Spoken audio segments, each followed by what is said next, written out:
It's your boy Cameron. AJ does an interview with Gary Neville. Yeah, I've got to react to it. It's too important. The fight with Usyk coming up. The fight with Fury's postponed. Eddie Hearn's come out and said 1,000,001 things. Let's get into the interview, yeah. Probably not just in this country, but around the world, has seen what's happened with regards to the Fury fight that was going to happen. Yeah. What's happening there? You know, we could say a million things. Tell There's me a always million things. You want a million things. Tell me a million things. Honestly, I'm fascinated in this. In football, everybody has to. I tell you what, fair play to Gnev because he doesn't mince words. I think interviewers normally get around AJ and are just like pussyfooting around him and not really asking him. Gary Neville, you can see already his expression, right? Let's cut to the chase, mate. Tell me a million things. Play each other. Love That's it. a given. True. Why are you not fighting him now? How can you be told who to fight when? So he makes a good point on boxing, right? That the downfall of boxing has been, especially versus UFC, has been that the big fights don't happen. We had it with Floyd and Pacquiao for the longest time. They looked across at each other for the best part of 3-4 years, and their primes went away. We desperately don't want for that to happen with AJ and Fury. But let's see how he answers. And Gnev, by the way, makes a good point in that in 9 out of 10 sports, the best always play the best or fight the best. It's just in boxing. It's just boxing that keeps getting in its own way. And yet again, here we are. Fury and AJ, the two best guys, aren't fighting. When it's the two best fighters, it's the fight that everyone wants. So there's his side, there's her side, and then there's the truth. We'll get to the truth, what my truth is. I come into this pro game as a young heavyweight, starting at the bottom. Fury and these guys are well advanced, well ahead of me in terms of they were professionals when I first walked into the boxing gym. So when I first walked into the gym with Ben, these guys were already done their amateur career and they're pros.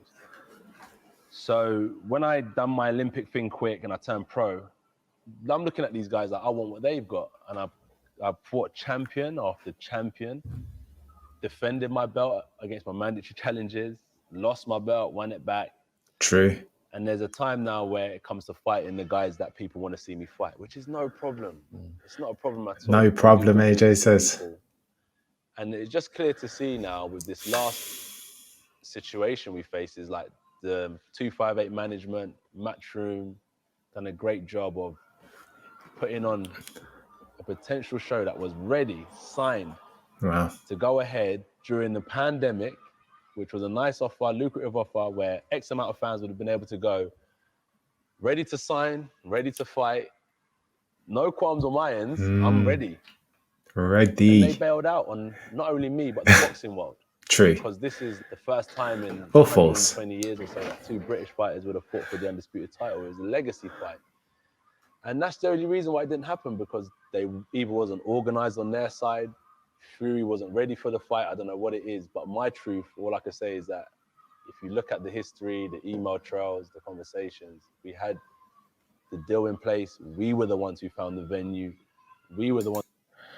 So let me just pause it there now. So my understanding, AJ's not lying here, but my understanding is that it's not Fury. It's not like Fury backed out of the fight. It's just that Deontay Wilder triggered a rematch clause that unfortunately Fury wasn't able to get out of. That Bob Arum, as Fury's promoter, didn't manage expectation isn't necessarily Fury's fault for me. Or anyone's fault, really. I suppose they just sort of sorted out the contract going into the rematch to make sure that there wasn't this rematch clause that Deontay Wilder could trigger. Ones who took the offer to them, and they were the ones who couldn't fulfill their end by just putting a signature on the contract. So you don't believe in this legal thing that happened in America? You think that's just a smoke? Get in there, Gary. No, that's real, but that can't be an excuse as to why. So you think he should have just ignored that and just Wow. gone I think he should have made it clear from the get-go. Okay. Manage expectation. He basically was transparent at the beginning. He wasn't honey dicking you, AJ. Yeah, it's not a problem. If I'm not ready to fight, I say, look, guys, I'm going to be real with you. I want the undisputed fight, but let me get past my mandatory challenger. Let me get past my rematch clause, and then I'm going to win. I'm going to do this for us, and I'm going to fight this undisputed fight. That's just honest. Rather than saying, I want the undisputed. He's True. dodging me. He's doing this. They don't want Fair it. point. I'm giving them a deadline before they make the contract viable. If they don't get it to me in 24 hours, I'm not signing it. We get the contract in 23 hours. Well, we want this and that. We make sure we keep on plugging away, making sure that the deal is. But why would they do that if they knew they couldn't take it? Why would they do that? Incompetence, So surely. this is where I can't understand, because we got it to the line where we just need to step over. Yeah. Which is the signing of the contract, signing of the agreement. Do you not think he wants it? You think he doesn't want this fight now? I'm sure he's a fighter, isn't he? Yeah. He's not gonna. What's the worst that can happen? You get hit. Yeah. You know, he's been doing it for years. However, I just know on my end, and my management team and my promoters, we've done everything we can to make this happen. And that's all that we want to hear from AJ still. Listen, I think both of them want the fight. And I think it's just another instance of boxing getting its own way, isn't it? Like, it's unfortunate, but there's terms and conditions, and I suppose legal tape in every contract or fight deal ever signed. And this unfortunately is just another, I suppose it's another rod for boxing's back. The detractors, it's going to look at this and say, listen, I want to see this fight and I'm not seeing this fight. Let me just turn the channel over to BT Sport and watch some more UFC, where they get it done every time, week on week. And as long as I'm champion, I'll compete with anyone. Will it happen in the future? Can this contract not be signed now that you've got? Real talk, Gary. After these two fights that you're both going to have. So I've got a tough challenger coming up now. That's the issue. Fighter. But irrespective, even if you win, lose, he wins or loses, you can still take this fight. So Gary Neville's shown his shown how green he is for boxing, right? So you're dependent on whether you're the A side or the B side when you sign a contract.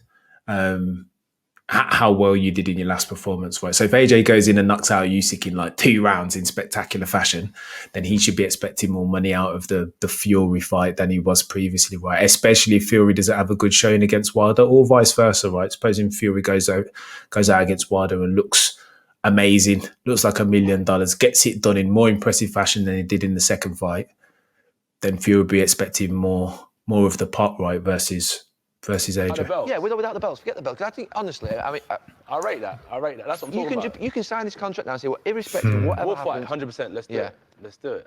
I think, because to me, it's the fight that you want. It's the fight that everybody wants to see. And I smoke that guy. I will. Is he annoying you at the moment? Not annoying. AJ says, I'm going to smoke that guy. I'm going to smoke that guy. I like when AJ starts talking that intimidation talk as well. I'm going to smoke him. Many will beg to differ, AJ. Love you to bits, fella. My favourite fighter at the moment, especially outside of the ring. But inside of the ring, there's gaps fundamentally, isn't there? I worry for you, AJ, but I like the talk. Smoke that guy. I will.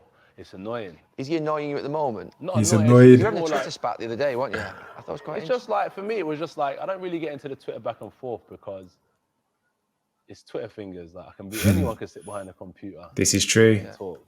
I liked it. Yeah, but let's be real. Let's be honest. Let's let the people know. You were the one who let the fans down, because everyone seems to think I fought in December the 12th.